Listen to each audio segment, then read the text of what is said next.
Welcome back to the Anglotopia podcast. Hi. Have you missed us? Yes, we had a unexpected hiatus for the did. last, almost 6 months now. Yeah. So it's time to come back, and we'll explain why, where we've been, and what's been going on in a little bit. But first, this podcast is sponsored by the Royal Oak Foundation. And for those unfamiliar with the Royal Oak Foundation, they're the American Friends of the National Trust in Britain. And the National Trust is the organization that owns a lot of Britain's great stately homes and preserves them for everybody and keeps access to them. It's a great organization, and Royal Oak is their American partner, and they fund various restorations. But the big thing is that if you're an American, you join the Royal Oak Foundation, you get free access to all National Trust properties, parking.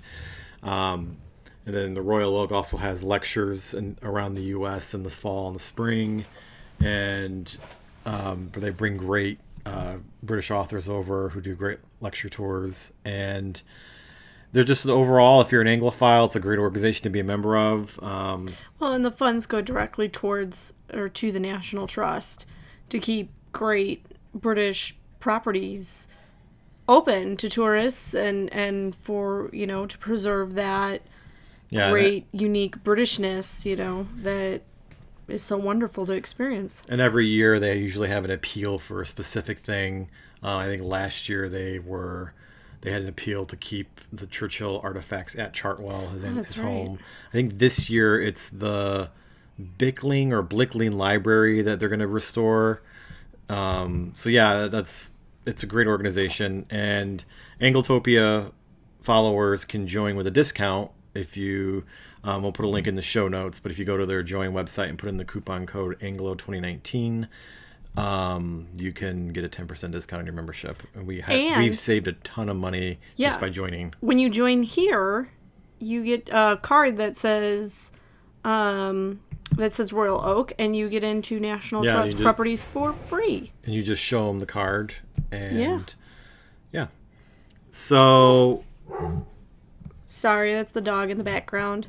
The great Sir Winston Churchill, our dog, who is being very naughty. Maybe we'll edit this out. I don't know. Yeah. So anyway, that's who the podcast is sponsored by, the Royal Oak Foundation. Good work. Check them out. There will be a link in the show notes. So where have we been these last 6 months? Well, the big thing is in the springtime, the podcast kind of ran up to summer vacation, and our kids are home in summer vacation, and I work from home.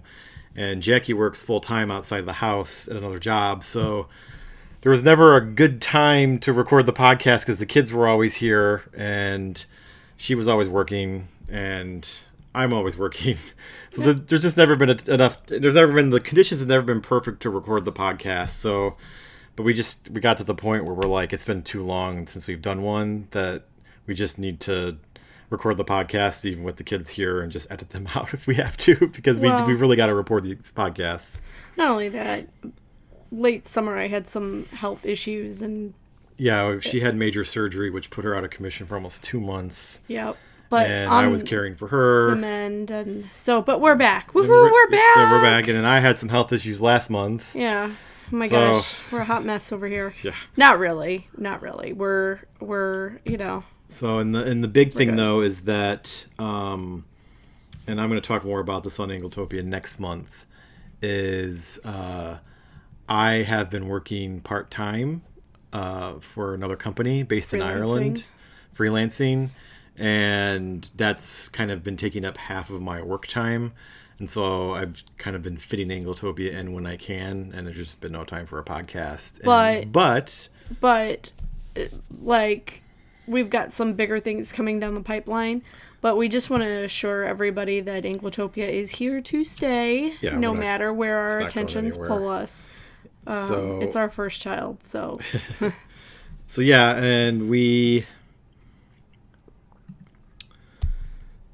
So it's time to do some podcasts. Yeah. So this is going to be a catch-up podcast. We're going to talk about a bunch of things, British style, that have been on our minds for the last few months. Talk about some upcoming travel plans that we have. show you some products in the Anglotopia store that we have right now.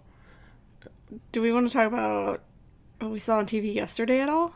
No. Let's leave. Are you sure? Let's leave Prince Andrew out of this. We avoid controversy. Oh, it's so. I'm searching for the right word. Well, maybe because I can't even come up with the right word for it on the spot. Let's just say not good. Yeah. Maybe we will avoid it, but. Yeah, let's. Maybe I'll write an editorial or something about it. Not for Anglotopia. Nice. Real nice. We don't do controversy. Nice. So, we'll talk about what's going on with my book, some recent books I've read, give you a rundown of the Great British TV we've watched in the last few months. And then, Great British TV coming out. Yeah. And then talk about getting ready for the holidays British style. Woohoo! And then we'll finish with some travel stuff about the Cotswolds. So, but the first order of business in the podcast is, what tea are we drinking? Ooh. So, what tea are we drinking, John? Tell me all about it. We are drinking Cornish Smuggler's tea. For those who aren't watching the video, it comes in an orange box. We discovered this tea last year on our drive from Lands John O'Groats when we were in Cornwall and fell in love with it. And it was in our hotel room. Yeah, it was in our hotel room, and it's a cup that they served at breakfast. Like, we really liked it. And after some research, I found out that nobody in the USA sells it. It's really nice, smooth. It's not really strong or sharply caffeinated. I mean, it will give you a good kick of caffeine if you want it, but it's not like, let's say, like a Yorkshire tea, which is delicious. It's a good daily it's like drink. Rocket fuel in the best possible way. It's a good daily drinker. So we found out that nobody in the USA actually sells this, and as we really wanted some, we're like, how do we get this? So I got in touch with Cornish Tea, and we have started selling it in our store, which we'll put a link in the show notes. And it's been a great seller for us. It's been really popular. We've tried other teas and they haven't sold. So but I think this is like the best afternoon cuppa. Like, if you want a good afternoon cuppa where you get a little bit of caffeine but a really smooth taste, this is the tea. Yeah, I drink this every day after lunch.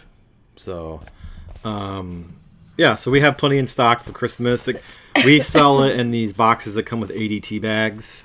They don't have loose leaf yet, but they have told me that they will have loose leaf soon. Well, and to all of our readers and listeners out there, if loose leaf is something you really, really want for this tea, please let us know.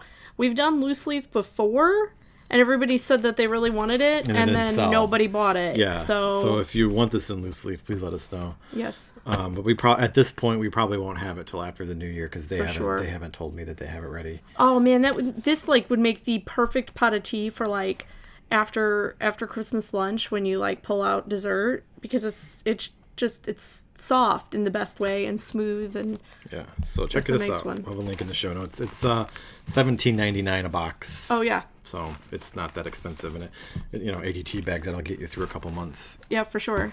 So, so the first thing I want to talk about is our new newsletter. Yeah. We new and improved newsletter. Email newsletter.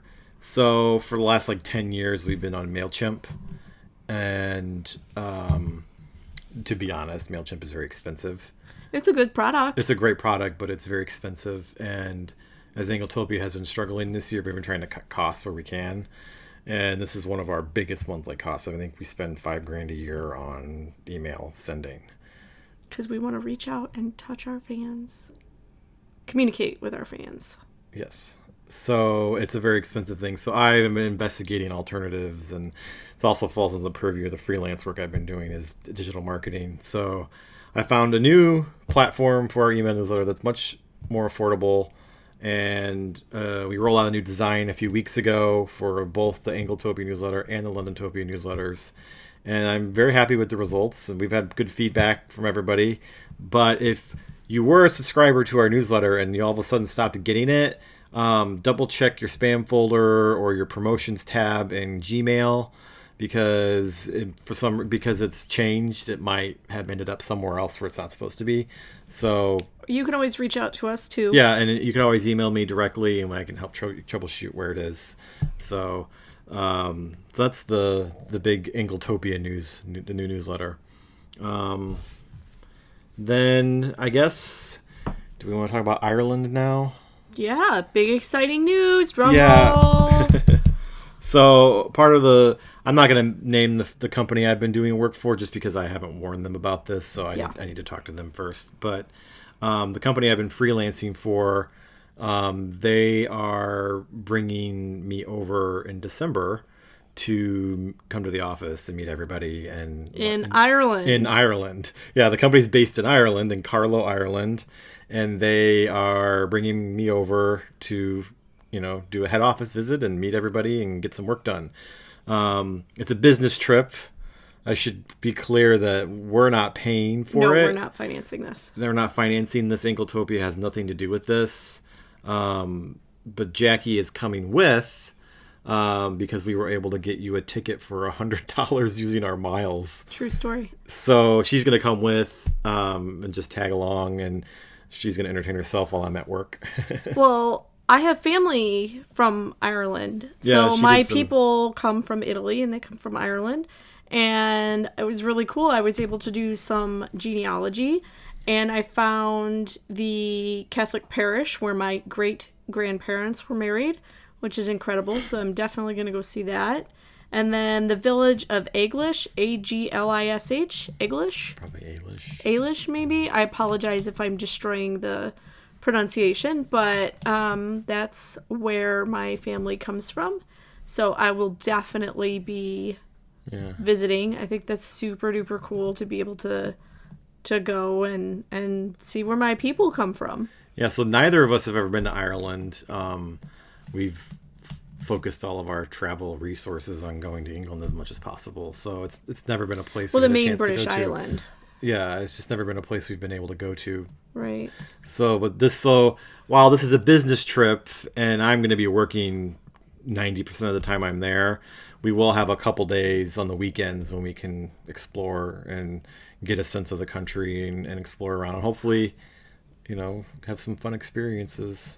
And dear readers, if you know of any places in Ireland that you would definitely recommend that we see, please leave it in the show comments, particularly anywhere on any of the coasts that are really, really beautiful.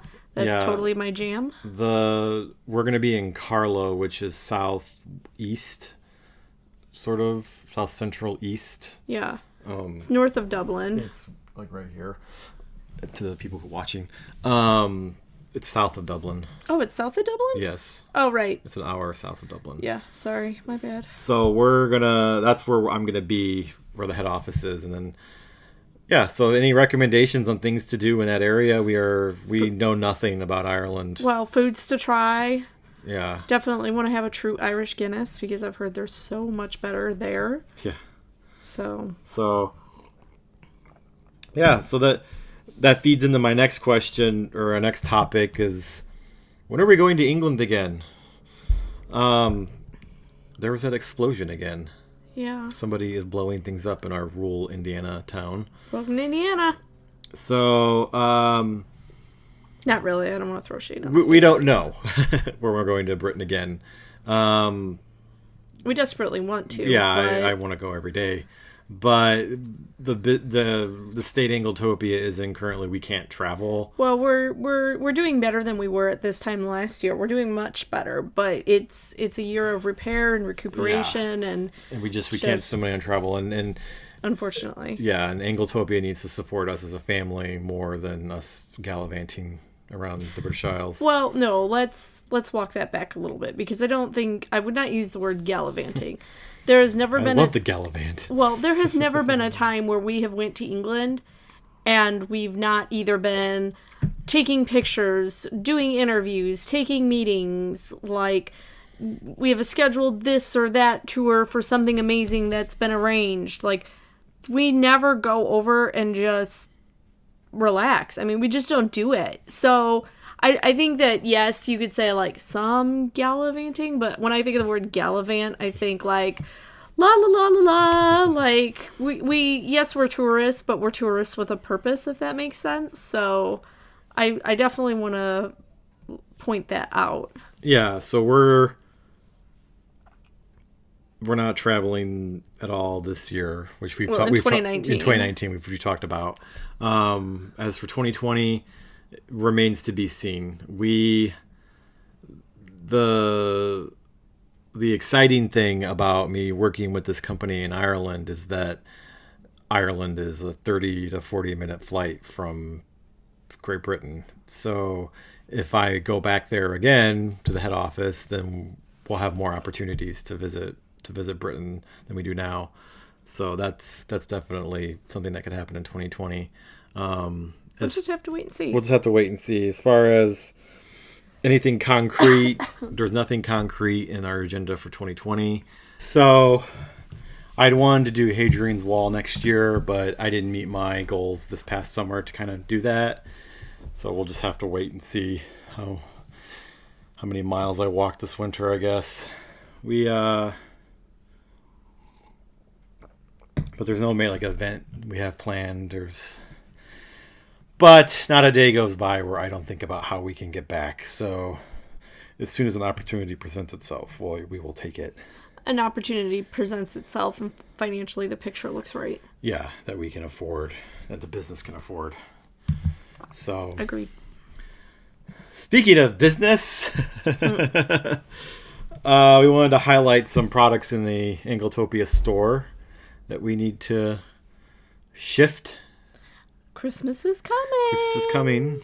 And that's why we have Christmas cards. So for those of you who are watching us, we're kind of showing these Christmas cards, which not only are beautiful, but they have like a collective tin. Yeah, they come in a tin. So that they come in. And so what's really nice is you can send Christmas cheer, but then you get a lovely Christmas tin to keep if you'd like. Yeah, and there's 8 cards in each one. There's various different designs.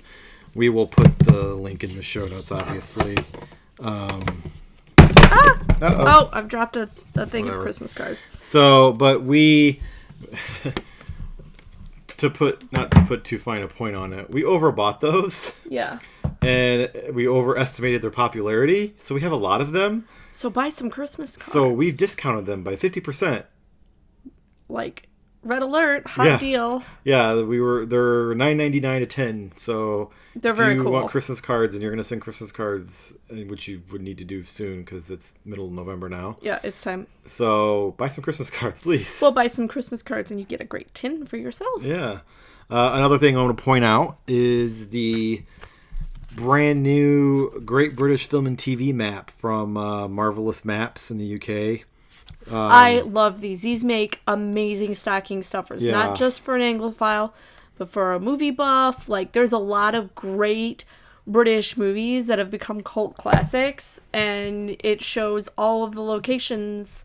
Well, not all of the locations, but a really good number of locations of where some of your most favorite British movies have been filmed. Yeah, and it's the same people who made the adventure map that has been a good seller for us. And people have really liked those. I'm not going to unfold it because it's massive, but yeah, they list all the famous filming locations, also where something is set, even if they didn't film it there. There's some trivia about films, and they have like a trip planner, so you can plan an adventure that hits all the major filming locations, and so you can it does like the top 50 films and where they were filmed, and How fun would that be? Yeah, it's just packed. 2,000 film locations. I mean, it's just packed with information. These are the kind of maps that you could just stare at for hours. It'd be a nice one to frame, even. Yeah, they do. The company sells an unfolded version that you can have framed, but we don't sell it because but you could always frame this if you wanted to as well. So yeah. So that's it from the store for now. Those are the things, But keep an eye because we've got lots of great British products. And they released a food map Yum. this year that we forgot to sell. So we'll have their food map after the holidays. It's basically a guide to the British Isles and their food. So it's a cool map. So makes me think of Sunday roast. Some people have been asking me on the comments and on our site, what's the status of my book I wrote? My book called Adventures in Anglotopia. Nothing has happened. No, that's not nothing. The book is done. It's been professionally edited by a developmental editor, and I'm in the query process. I'm trying to find an agent to represent it. You can send bottles of alcohol to Anglotopia Towers. So if any agents are listening to this podcast, please get in touch. I have a book ready to go and a built-in audience to sell it to. How many words is it? 190,000 words. It's nonfiction. It's based on... It's a travel memoir about... why do you love Britain so much? Yeah, the number one question I get asked is, why do I love Britain so much? And so the book is an answer to that. Going back to when I became an Anglophile as a kid and all that and you not stuff. only do you talk about like being like your love of England and how it blossomed and developed, you also you chronicle the birth of Anglotopia and kind of all the way through really till last year. But what I really like about the book is, aside from those really great things, there's a lot of travel anecdotes in there that we haven't necessarily shared with readers. Lessons we've learned, fun things that we've done, mistakes that we've made, cultural gaffes, because there have been quite a few and some have been spectacular. But I don't know, I think if you love Britain, if you love travel, if you are a big Anglotopia fan, I'm really excited to see what will happen with this book. Well, thank you. You're my number one fan. Aw. So, and she's not just saying that because I say nice things about her in the book. He's funny. So, next I wanted to talk about some great British books I've read, and that you've had to hear about. No, it's all right. So they're three very different books. First up is Confessions of a Bookseller by Sean Bytel, and it's a sequel to The Diary of a Bookseller. And Sean runs the biggest secondhand bookstore in Scotland, in Wigtown, which holds a literary festival every year. And he's a very curmudgeonly Scot, and he's been keeping diaries about the joys, tribulations, and hilarity of running a secondhand bookshop in the current climate against Amazon and the big bookstores. So it's really funny. It's really interesting. And it really paints an interesting picture of southern Scotland. So I highly recommend his book, both his books actually. Especially if you're a bookshop nerd like me and you like bookshops, you'll love this book. So well, and keep these in mind because people will be traveling for the holidays. Yeah, so if you need a book on the airplane, so you don't have to talk to the person next to you. So there you go. Highly recommend this one. The second one is... This is the wrong one. It's the sequel. Let me get the other one. He's always reading something British, which I absolutely adore. So that was gorgeous. The Sea Room by Adam Nicholson, which I got from Stanford's in London. And it's... Adam Nicholson, he's an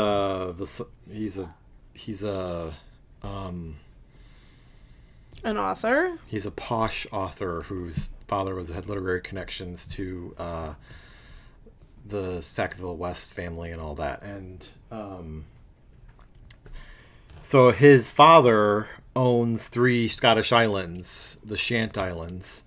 And if they're ever looking for someone to leave them to, I would be delighted to take them off their hands. So they're in the Hebrides, in the far north of Scotland, and his father gave him the islands when he was 21 years old, and so he started writing this book when he was getting ready to hand the islands over to his son when he turned 21. And so he writes about what it's like to live on the island. He doesn't live there full time. You can't live there full time. And it's about... Watch me. it's a complete history of the islands, their geological history, their social history, and their nature history. 'Cause it's a seabird colony. It's one of the best books I've ever read about Scotland. It's beautiful too. You read pieces of it to me. Yeah, I read pieces of it while we were in bed, and it's talks about sailing and talks about how he built the boat that he takes there, and it's just a wonderful picture of this place, and it's an excellent example of place writing. And I want to say, because I want to back up real quick, because that might make some readers uncomfortable. He meant he read it to me while I was in bed recuperating. Oh. So that's The Sea Room by Adam Nicholson. Again, the link's in the show notes. And then this is probably my favorite book I've read this year.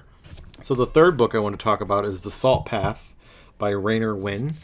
And when you read The Dust Jacket, it doesn't sound like the most uplifting of stories. They lose their house due to a dodgy business dealing and are going to be homeless. And the husband in the couple, he is diagnosed with a terminal disease that's going to eventually kill him. So they decide to do the sensible thing and go for the 630 some mile southwest coast path walk from Devon all the way around Cornwall through Devon again and Dorset. And they, because they're homeless, they live in their tent and they have no money, and they rough sleep along the way, and they have a life affirming, fantastic adventure and they're dealing with the grief of losing their home where they raised their family, and it was their livelihood because they ran a holiday let business, and it's just a fantastic slice of life travelogue about an interesting geographical location. And the author has a sequel coming out where she rehabs like an abandoned piece of farmland. So highly recommend this book. It's been on the bestseller list for weeks and weeks and weeks. You can get it on Amazon, so we'll put a link in our show notes. So the next topic we were going to talk about is the current British TV that we've watched, are watching, and are going to be watching. So do you have anything? I'm trying to think back. We just finished GBBO, or Great British Bake Off. Great British Bake Off, yeah. Oh man, that was I really enjoyed it this season. Yeah, and it's streaming in the US on Netflix. It should be, the complete season should be on there now. Yeah, I think so. So yeah, it was. I'm not a huge fan of that show, but I love it. It's such a British show. Like I'm not a big sweets fan. Like if you put a plate of cheese out, you will definitely catch a Jackie. But like cakes and pies and biscuits and that kind of stuff normally. But when I watch GBBO, I'm like, I need a slice of cake now. Like, it's crazy. And I will say that I think the person who won, no spoilers, the person who won definitely deserved it. But at the beginning of the series, that's not automatically who I would have picked out as the winner. There was somebody else who I would have picked as the winner. I'm not going to say who because I don't want to spoil it for anybody who hasn't seen it. But it was nice. It's always just such a fun one to watch. So, it's not British. It's Irish. But we've been watching Father Ted. Did we talk about Dairy Girls too? Because I'm thinking of like... Have we? I don't think we've talked about it on the podcast. Oh, because they're going to do GBBO for Christmas. Yeah. So, which I'm getting ahead of myself here. But Dairy Girls is one of the funniest new British comedies that's come out in the last couple of years. Is it an Irish comedy, though? Or is it a British comedy? Or is it somewhere in between? It's Northern Irish, so I guess it's technically... We're going to tread really lightly. Yeah, I mean, we'll call it a Northern Irish comedy, but it's aired on British TV. And it's fantastic. It's on Netflix, and it's about a group of girls in Derry, Londonderry, in Northern Ireland in the 90s, at the sort of the end of the Troubles, near the end of the Troubles. And the end of the first season, again, not giving a cliffhanger away, but the way the end of the first season ends, like, we binged it. Like, we like hardcore binged it. Like, it was like one of those where Netflix is like, are you still breathing? Do we need to send help? Kind of binge it. We were completely transfixed by it. And the way the first season ended, I turned to John and I'm like, wait, did what happen? Did that actually just happen? Like, I don't want to give anything away, but the ending left us like, oh my gosh, what? Did something just happen to the characters? Like, what just happened? And I'm like, John, quick, look it up, what happened? So, and then we were thrilled when we watched it, like 2 weeks later, I think the second series dropped. In the UK. And then we were cheated and watched it. We were able to watch it. But it's on Netflix now. Yeah, so definitely, if you get the opportunity, highly, highly recommend it. It is really, really funny.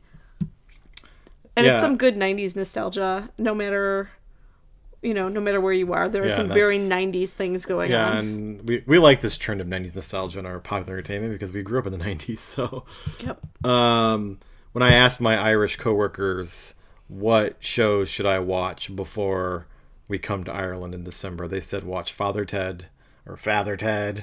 And, you were going to get letters for that. And Dairy Girls. Sorry, I've got a bit of a cold here. And Dairy Girls, drink your tea, dear. I know. I've just about drank it all gone, though. We've been watching Father Ted, which is absolutely hilarious. Yeah, if you like the show Black Books or the IT Crowd, oh my gosh, is like right here. It's the same. Love the IT Crowd. Same producer and creator, so it has a very similar feel.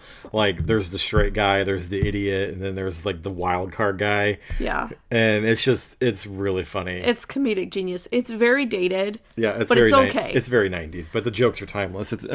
It's jokes about Catholicism and Ireland, and it's just generally funny and too. And it's been illuminating to watch because now as we've watched it, I've gotten a lot of the jokes in the company Slack that I didn't get before. So it's been very Slack, useful. for those of you who don't know what Slack is, it's a messaging channel. Yeah, a messaging chat for people who work in an office. But because it's the same guy who did Father Ted did the IT Crowd. And slightly off topic, I want to share a really funny anecdote about the IT Crowd. So it's one of those shows that it doesn't matter what kind of mood I'm in or if I've had a really horrible day. If I turn on an episode of the IT Crowd, it's one of those that I can't help but laugh. Like, really kind of like from the gut belly laugh. So when I gave birth to our daughter, she was born by cesarean section, and the hospital, I didn't have anything to watch as I was recuperating because that's a long hospital stay. And so I was looking for something to watch, and I had my iPad, and I was like, oh, I'll just watch the IT Crowd. It's really, really funny. So for those of you who've had abdominal surgery, you know where this story is going. If you've had any sort of abdominal surgery, it hurts to laugh. I mean, like, not like it hurts a little bit. It really hurts to laugh. But I was so bored, I was like, okay, I'll just watch the IT Crowd and not laugh. You can imagine how well that went. Like, I need an extra dose of pain medicine. Like, even the nurse came in and she's like, what are you watching? You are cracking up in here. So, no joke, I've probably seen the entire series, 7-8 times now. Like, it just, love the characters. Anyway, sorry, that was a really weird roundabout anecdote. We're here to talk about all things British. Well, so other British TV shows, a fun one I've really enjoyed the last 6 weeks. It's called Zomboat. I don't know that one. I've been watching it without you because I didn't think it interests you. And it's a comedy, very much in the vein of like Shaun of the Dead, and it takes place in I want to say Birmingham. I'm pretty sure it's Birmingham, and it's the zombie apocalypse happens. How would I not like this? And the main characters escape by going on a canal boat. Okay, this sounds like Jackie Bait. It's hilarious. Well, we can binge it. I saved it. I actually kept it because it's so funny. So they're on a boat and it's zombies. Well, that's great. It's a canal boat. It moves at 4 miles an hour. I've been on a canal boat. I know it doesn't have a sail. It's still a boat. But it's the most British concept for a zombie show that it takes place on a canal boat. Is it something like let's make a pot of tea and then we'll go out and kill some zombies. Basically, there are Yeah, that's so British. I love cups it. of tea made, and like they have to like clean the blood out of the kettle. It's Lovely. yeah. It's like it's a zombie show, but it's not gory or scary. It's just It's not The Walking Dead No. from AMC. No, it's just funny. And That sounds very, very British and very funny. It is very British. It's good. And the Is the humor very dry? No, it's not very dry. Oh, really? Yeah, the main character, she's a you know, a gamer who never leaves the house, but she spends all her time playing zombie video games. So this is like her jam. Oh, like right. It's her dream to live through a zombie apocalypse. So she's like has all the planning and like all the knowledge that all the other idiot characters need to survive. That's hilarious. It's really funny. So it's on Hulu. It's streaming on Hulu. Love Hulu. Yeah, so I highly recommend it. It's funny. So I guess maybe that's what we'll be watching later. Well, we got something else to watch later. Yeah, we have several things, actually. We haven't watched it yet, but The Crown Season 3 has dropped on Netflix as of today. What? So we'll start that tonight. For sure. For those who aren't familiar with The Crown, it's made by the same people who made the film The Queen back in the early 2000s. Peter Morgan and the same kind of producers, so it has the same similar feel. And season 1 and 2 took place in the 50s and early 60s, and So good. It's. I mean, the story's amazing, but the set decoration and the wardrobe is worth it alone. Yeah. I mean, it is so good. it chronicles the early part of the reign of Queen Elizabeth II.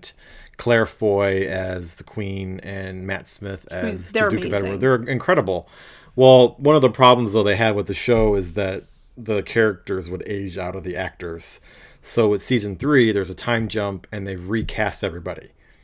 Which is clever. So they And can cast older people. well, and I think it speaks to the Queen's reign. I mean, there's a lot of time there. So they cast Olivia Colman as the Queen.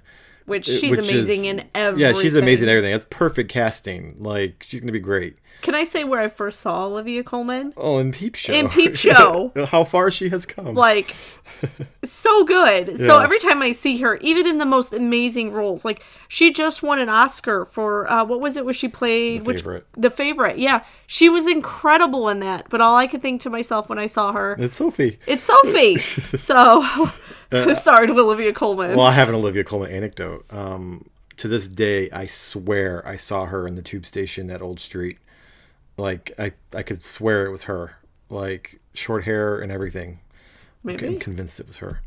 But you did the very British thing and you just didn't bother her. Oh, You were of course. just... And then they recast Duke of Edinburgh as Tobias Menzies. I think that's how you say his name.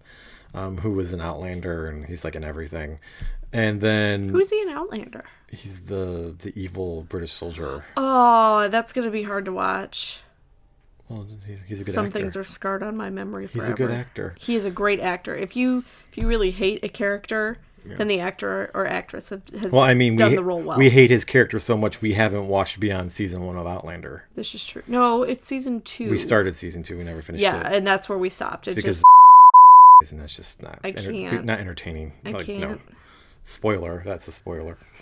Oops. Sorry. Maybe I'll bleep that out. Yeah. So The Crown season, and they cast Helena Bonham Carter as Princess Margaret. Oh, so good. Yeah, so we cannot wait to watch that tonight. So Yeah. that's The Crown. So if nobody sees us for a couple of days, we're okay. We're watching The Crown, and we haven't moved from the couch in 3 days. 10 out of 10 1-hour episodes. That's a lot to go. 10 1 hour. It's 10 hours. Yeah. So if we started at 6 o'clock tonight And didn't sleep. and didn't sleep, we can still both make it to work on Monday morning. I'm totally kidding. We started this, but we haven't watched, like, we watched the first 2 episodes, and there's 5 more we haven't watched. Oh. The World on Fire. That's the new World War II showpiece. Show. Yeah. It has Helen Hunt in it. Yeah, Helen Hunt is in it. It's on BBC One. It's going to be on PBS soon. It's really good. Yeah, they've kind of taken a different track with a lot of the British World War II shows. instead of it just being set in Britain, it's set all over Europe and how the war is affecting people all over Europe. And kind of how it unfolds and kind of starts in a lot of ways. Yeah, it starts at the beginning, and I believe the plan is they're going to do a season a year of the entire war. So it's so cool. It's really good. Highly recommend it. And Helen Hunt is in Yeah, it. Helen I know Hunt's I keep saying like, oh my gosh, but like she it seems like, at least to my knowledge, she took a long pause from doing anything, and she's back in it, and she's great in it. Yeah. Like, I would watch her in just about anything, but she's really good in it. Like, the whole cast is absolutely phenomenal, but it was just, and I really like her character. She plays an American journalist in Europe at the start of the war, and she plays she's obviously a woman, and I think even, her character has got some gumption. She's a bold character, and very reminiscent of Martha Gellhorn. Yeah, I think that's very fair. So really good though, really really good. Yeah, it's very good. Highly recommend it. We need to finish it, but we just we too busy. It's just who's got the time? I just need time.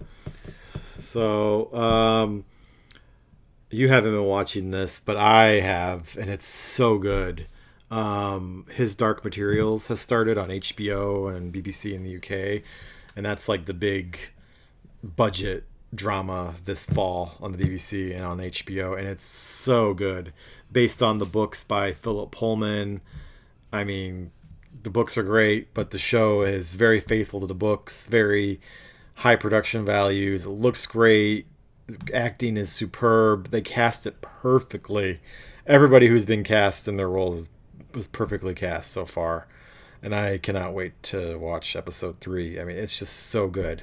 And they're already filming the second season, so we know like the whole trilogy of books is going to get made, and I believe they have plans to do the new trilogy that Philip Pullman is writing. So we're going to be seeing this show on the airwaves for a long time to come, and it's so good. Highly recommend it. It's airing on BBC One in the UK right now, and then it airs a day later on HBO in the US. So definitely check that out. It's fantasy, but it's an interesting kind of fantasy. It takes place in a world that's very much like ours, but slightly different, and it's really good. So, did you like the Cockfields? I did. Is that the show you were watching the other night? Yeah, that's funny. It's that not weird. That's the wrong word. It's British funny.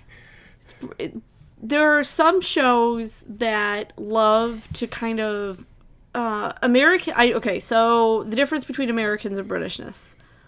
Americans tend to steer away from awkward situations. Like, if you see that in comedy, it's usually like very slapstick, but the British tend to really excel at awkward moments in comedy, like making comedy out of awkward moments in a way that it's not slapstick. They're just kind of letting the situation like present itself as it is, where you see the absurdity of it, and like it was one of those where I couldn't look away because it was hilarious. And I think it's like watching a car crash in slow motion. But I also think it's so relatable. Yeah. The show, it's called The Cockfields, and it's about a London couple going to the Isle of Wight to meet the guy's parents for his birthday weekend. And it's got Diane Morgan, who is hilarious. She was in Is that the girlfriend? That's the girlfriend, yeah. Okay. She was in the Netflix show with what's his name? The guy from The Office. Ricky Gervais. Is it Afterlife? She was in that. So she was one of the workers in the newspaper. So she's really funny. She did a show called Kunk on Britain, where she did a sort of a faux documentary on the history of Britain. Oh, that was hilarious. Yeah, that was so funny. That hasn't aired anywhere here because it's not really the kind of show that would come over. But if you get a chance and you find it somewhere, it's worth it. Look it up on YouTube. She's hilarious. She's at a very dry, like she delivers her jokes in a very dry, matter-of-fact way, and it's funny. And so this role is she's the girlfriend who goes to visit the boyfriend's family in the Isle of Wight for the weekend. And they're just odd. And but it's really funny. I like it. Well, what's funny about it too is his family is odd, and it's almost like her interpretation or how she's seeing his family is reflected back to him, where it probably seemed a little different, but somewhat normal because, families have oddities. Like, it's just the nature of families and inside jokes and that kind of thing, but it's very funny. I definitely recommend it. It's good for a good laugh. And then the final show I wanted to talk about we watched it together, is The Reluctant Landlord. Oh my gosh. So funny. Yeah, that's probably my favorite British comedy this year. Yeah? And I've seen quite a few. It's a show created by and starring Romesh Ranganathan. Who is like your total man crush right now, Yeah, in the worst way. Yeah, No, in the best way. This guy, he's a stand-up comedian, and he's just hilarious. He's funny in everything he does. Yeah. We watched him in a travel show earlier this year. Yeah, The Misadventures of Romesh Ranganathan. Where he supposedly goes to the worst travel destinations. Yeah, it's so good. It's great because he is deliciously sarcastic, which I have such respect for. And so this show, it's sort of semi-autobiographical, and it's about his dad dies and he runs his pub, takes over the pub, but he doesn't want to do it. He has dreams of being a rapper, gangster rapper, and so, but he's stuck running the family pub with his wife and kids living above the shop, basically, and his. But they're all good sports about it. Yeah, and it's so funny, like, yeah, because it's the chronicle of basically, what's the word, a misanthrope who doesn't want to do this job and refuses to find the humor in it, and what everyone else does. And there's a fun cast of characters who are always in the pub, and it's now done 2 seasons, 6 episodes each, and it's so funny. I love his mother, the character of his mother, who's just like this overbearing, lovely woman that is just always like tangled in the goings on of his life. And it's just, one of my all-time favorite scenes, and I don't know which series it was, but where the mother-in-law comes over and reorganizes the daughter-in-law's kitchen, and then she walks in and she says something along the lines of like, it's organized now, or now you'll be better able to find something. And the daughter-in-law, Romesh's wife, just like sits there and drinks her tea and just looks at her husband like, get your mother out of here now before I lose it. It's just, it's brilliant. It's really, really funny. I don't know where that's streaming here. I don't even know if it is, but it's got to be somewhere. Yeah. It's really funny. So. Maybe try YouTube or something. I don't know. It's got to be out there somewhere. But yeah. But we should talk about a little bit too. If you really enjoy his humor, the travel show. That I had mentioned is so worth it. Somebody's got to air that because it's gold. It's comedic gold. What is it? The Misadventures of Romesh Ranganathan. That's it. I'll look in the show notes. I'll see if it's airing anywhere here and put it in the show notes. But what I love about it, okay, so his kind of funny, I don't want to say shtick because I don't want it to sound disrespectful, because he is legitimately funny while he does this travel. But what's great is he really does travel to places that at least most Americans don't travel to. Yeah, like he went to Zimbabwe. Yeah, but what's really cool is they're still educational. It's still a travel log, stuff, but it's funny. Like he goes to was it Nepal? Is it Nepal? No, he went to Mongolia. Mongolia, that's right. I'm sorry, Mongolia. Yeah. Which looks incredibly beautiful, and Long Way Round went through Mongolia. I remember that. But you don't see, at least here in America, you don't see a lot of travel logs where they go through Mongolia. And it looks incredible and beautiful, and just definitely watch it. It's super funny. It's educational. If you I recommend looking him up on YouTube. Super funny Romesh guy. Ranganathan. I just spell it like it sounds. You can see some of his stand-up. He's so funny. And then he also did a show on Showtime here in the U.S. Called Just Another Immigrant, where he's pretty well known in Britain, and like he's constantly working, but he's almost unknown here. So his goal was to move to the U.S. and take over America. And so he moves to L.A. with his family and then tries to like become his character in the show. No, we really did this. Oh, wow, okay. No, they really did this. Oh, sorry. It's reality TV. And scripted reality TV. So he came to the U.S. with his family, and then he tried like zany scheme after zany scheme to like become known in America, so he could fill the Greek theater on a certain day in December. Oh, right, I remember that. Yeah. Oh, I remember it now. Super funny. Yeah, don't give it away. Don't give it away. I'm not gonna give it away, but it's streaming on Showtime, and after you've watched it. They also have the comedy special they recorded when he actually does the show at the Greek. And if it's kind of the greatest hits of Romesh Ranganathan, so if you've seen any other stand-up, like that's kind of what his America show is. So highly recommend that. But we are... Wait, you know what else we saw this year? What? We saw the Martin Clunes documentary. Oh, the Islands of America? Yeah, that was really, really good. That was good. That's on Acorn TV. That was really good. He went to Alaska, California.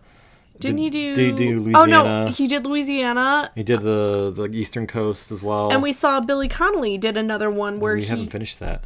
I thought we did finish didn't finish it. Oh, where he goes to Salem and yeah. Like Billy Connolly is one of those where like I could watch him read a phone book and be completely entertained.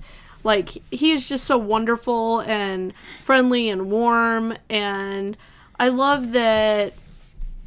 It's one of those where when you have somebody British that comes and tours America, they tend to point out the lovely or the absurd here, and it's kind of great to kind of see our culture mirrored back to us at times. And it's brilliant. So you'll have to put a link in the notes to that as well, because it's really good. Like I know I keep mentioning it, but he goes to Salem and like really like gets into the whole like witch trial thing and that kind of thing, which, everybody has their own opinions about it, but it's really good. I highly recommend it. Picking up on your point about Martin Clunes, the new season of Doc Martin, that dropped. That just ended in the UK and here. It's streaming now on Acorn TV. The whole new season should air on PBS next year. Him and Louiser. Yeah, and it's really good. Doc Martin has been very hit or miss. That's a kind pet name. We don't mean to be offensive in any way. Doc Martin's been very hit or miss the last few years. There were a couple seasons that were kind of dreadful, but oh, you went there. I can have opinions. But last season and this season are actually really good. This season was pretty good. You disagree with me? I don't know. It gets difficult. It's getting old because I feel like there must be something in the water of this kind of made up town where everybody is so incredibly accident prone or like strange or bizarre or rare diseases or like that kind of thing. I think that, I get it because he's a doctor and that's why you have to keep, like, I totally get it, but it strays into the absurd sometimes. I like it because it's a very relaxing show to watch. It's beautiful. The scenery is incredible. Yeah, it's very low impact TV. Yeah. And it's nice to just sit and be in Port Isaac, Cornwall for an hour. I completely agree with you. So it was good. The doctor had to deal with some stuff this season. And he's got to deal with some stuff every season. Ended on a cliffhanger, which I won't spoil. Dun, dun, dun. Yeah, so they had said last time around that this ninth season was going to be their last, or the eighth season. It's the eighth season there. It's the ninth one here for some reason. The way the PBS split the seasons. But they said that it was going to be their last. But apparently Martin Clunes has walked that back and said that if ITV commissions more, they'll make more. So here we go. More adventures in Port Isaac. Yeah, or Portwen. Portwen, yes. It's actually Port Isaac. It's actually. I really liked it this season because we've been to Port Isaac where they film it, and it's so beautiful. It was really cool. It's so cold too. Like That's when we did the Lance End to John O'Groats drive. It was cold. And it was supposed to be like warm, and neither of us packed coats, which was just stupid. We knew better. I was like, oh, it's going to be warm. I don't need a coat. I actually bought a coat in Port Isaac. Like a wax covered waterproof, kind of like a ceiling coat almost, lightweight, and got me through the trip. And I love that coat. I call it my Doc Martin coat, actually. So we need to start wrapping it up now. Yeah. We have not covered a couple topics that we wanted to cover, but we like to keep this at an hour because I wouldn't want to listen to us for more than an hour. And if you've made it through the whole hour, you've been very generous. So we'll save the things we didn't talk about for next time. Yep. So we'll talk about British Christmas next time. And talk about my favorite. The Cotswolds next time. We thank you for coming back and listening. Yes, we missed you guys. We're going to try and do this more regularly now. Although we say that on the precipice of the holiday season. Yeah, but we'll be home more. So, you'll be home more. But, so, again, this podcast was sponsored by the Royal Oak Foundation. Go check them out. The American affiliate of the National Trust. By joining them, you get in all National Trust properties for free in Scotland, Wales, Northern Ireland, and it's a great organization to join. If you use code Anglo10 or Anglo 2019, you can save 10% on your membership. We have a family membership. We've saved hundreds of pounds. No joke. Over the years on admission fees.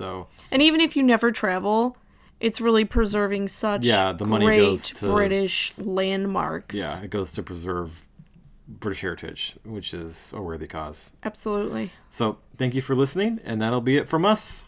Cheerio.